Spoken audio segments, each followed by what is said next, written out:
All right, let's hit the field. All right. Just wanted to talk, that's all. It was game 2 of a doubleheader between the Yankees and the Guardians. And after the Yankees took game 1 behind a home run from Oswaldo Cabrera, Cody Poteet made his Yankees debut in game 2 as the Yankees were going for the sweep. My recap, your reactions coming up next. This is NYY Recaps. Welcome to Yankee Stadium. New York City.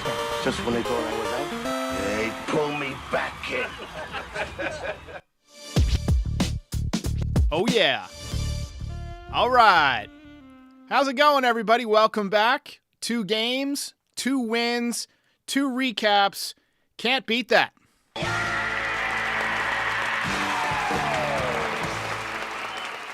However, before we get to the recap of this second win of the day for the Yankees, pretty good Saturday, we do have some news that broke after game 1 in case you missed it. You don't know what pain is!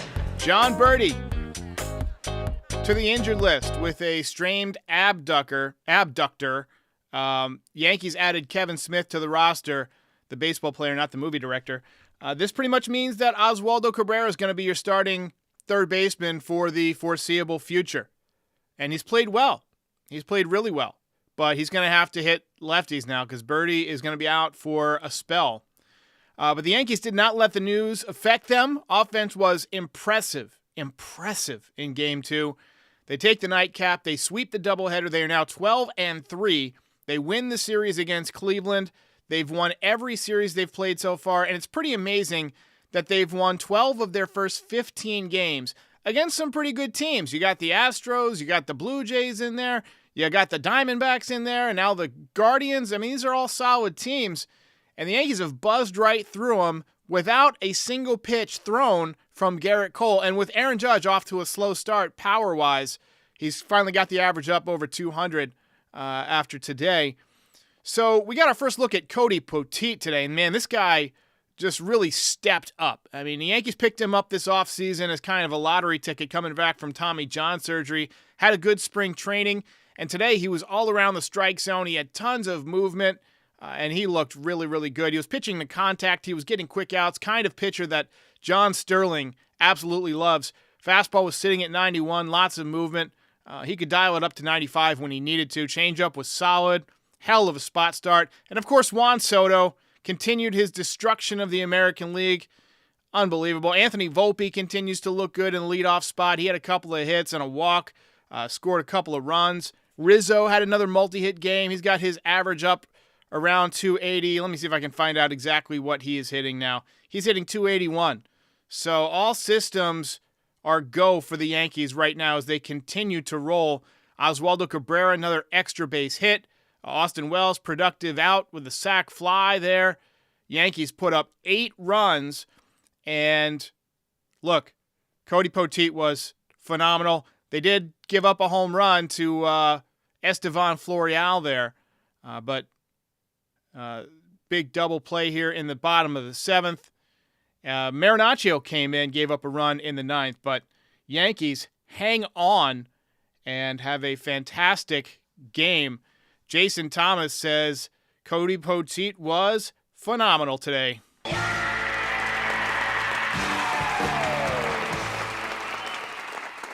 Yeah, he looked great.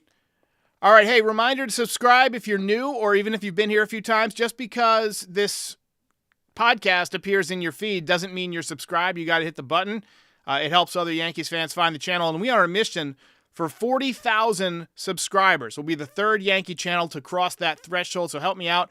And also, we're doing morning voicemail shows all season long after games. We got so many calls last year after games. You know, I figured why not have a morning show where I just answer voicemail. So we're doing that this year. You can call in. I've already got a couple, but we got room for more. I usually take about 5 or 7, and we usually get 10 or 12. So, there'll be days where it's light, so call in. I'd imagine we're going to get some calls today, though. But let's go ahead and get to the recap since the chat's filling up. Yankees made things tough on Tristan McKenzie in the first inning, who is the skinniest pitcher I have ever seen. 6'5", 165 pounds, soaking wet. Could not throw strikes. Maybe he didn't want to. Maybe looking at this Yankees lineup, he just didn't want to. Volpe led off the game with a tough walk. Soto did the exact same thing. Volpe came around to score on an RBI single from Anthony Rizzo. Rizzo had another great day. And don't look now, but Rizzo up to 281, like we said, 737 OPS, and he's hitting a lot more balls right on the screws. Laser Show. I think it's safe to say that he's back to pre-concussion Rizzo in terms of timing. Only a matter of time before he starts hitting more home runs. Stanton walked with the bases loaded. That made it 2-0, but Verdugo banged into a double play with the bases loaded to end the inning, unfortunately.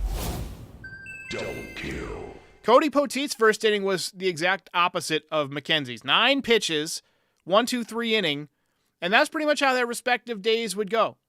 Poteet had a very good day. McKenzie gave up 5 runs and 6 walks.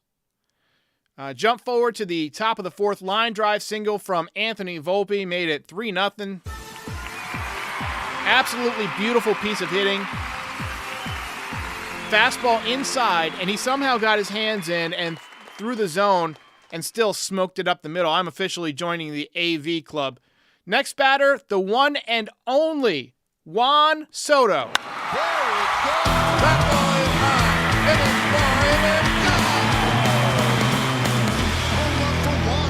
The man cannot be stopped. 3-run smash. RBIs 13, 14, and 15. So he's averaging an RBI a game. He's on pace for 162.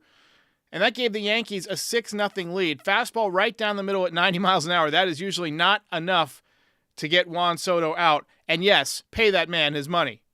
Pay that man his money. And I want to take a look at his stats real quick because he's just off to a monster season. Hitting .333, 3 home runs, OPS over 1,000, 1.002. He's looked really comfortable, and that's not typical. You know, there's most big stars when they come to the Yankees have an adjustment period where it's at least a month. Sometimes it's sooner, sometimes it's a few games or a week, but he has had no adjustment period. He has come in like he owns the place. He's putting his feet up on the coffee table.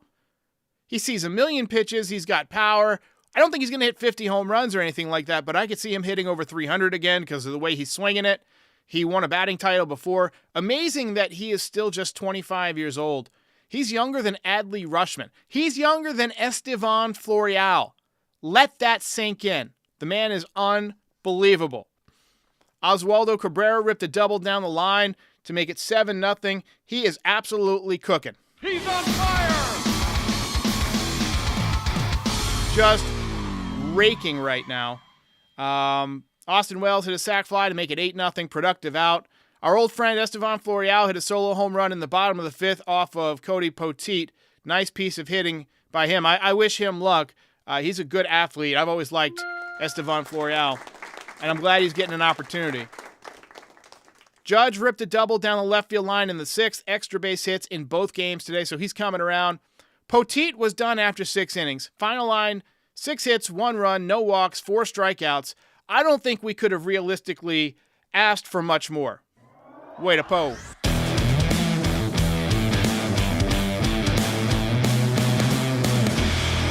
And as a fill-in guy, this is exactly what you want. Throwing strikes, working with a good pace. He didn't seem nervous. He just went about his business. You can see why the Yankees like him. Anybody who throws strikes can get it up to 95, has a couple of pitches. And plus, he looks like another great Yankee, Brian Boehringer. Some of you might remember him. I look at Poteet and I see Boehringer. But yeah, covering first base there, pitching to contact. You know, he had some good swing and miss stuff, makes the helmet come off of Florial there, gets the high fastball at 95. I mean, he looked damn good. Yankees hang on to win, and they sweep the day-night doubleheader. Ball game over. Yankees win. Yankees win.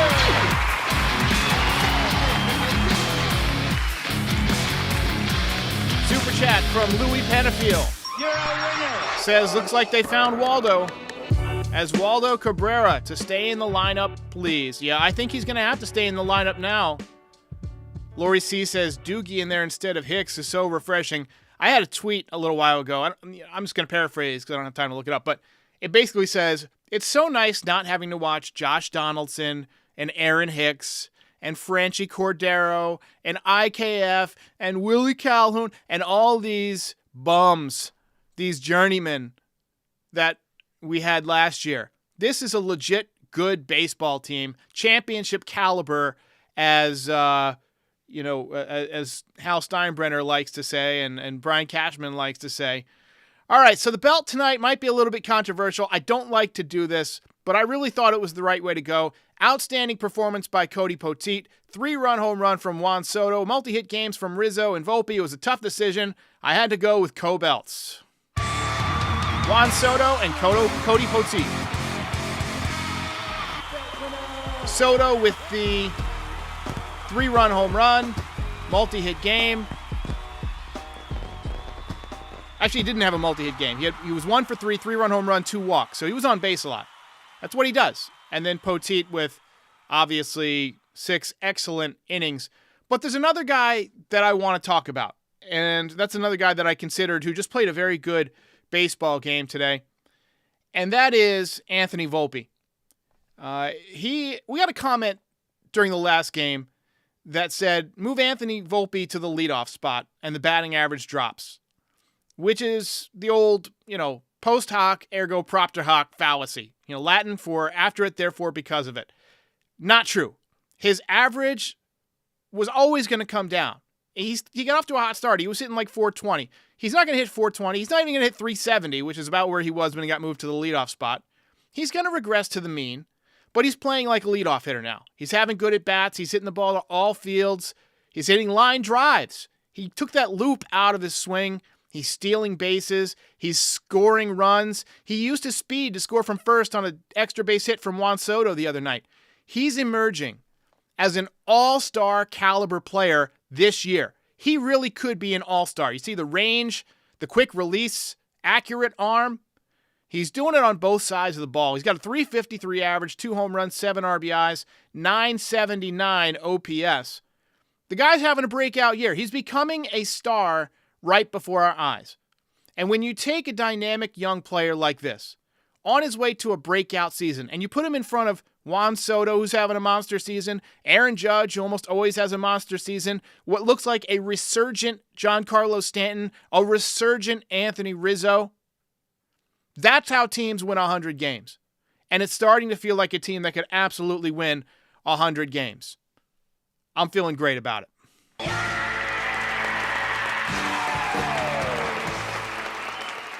John Daniel Munoz says, love Volpe as the leadoff hitter. I absolutely agree with you.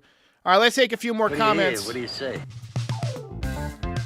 I've talked enough. The save situation, frequent call-in show. I always enjoy your takes. Keep calling in. Volpe says, from dollar store detergent to Tide. Clean, baby. Be over here like winning.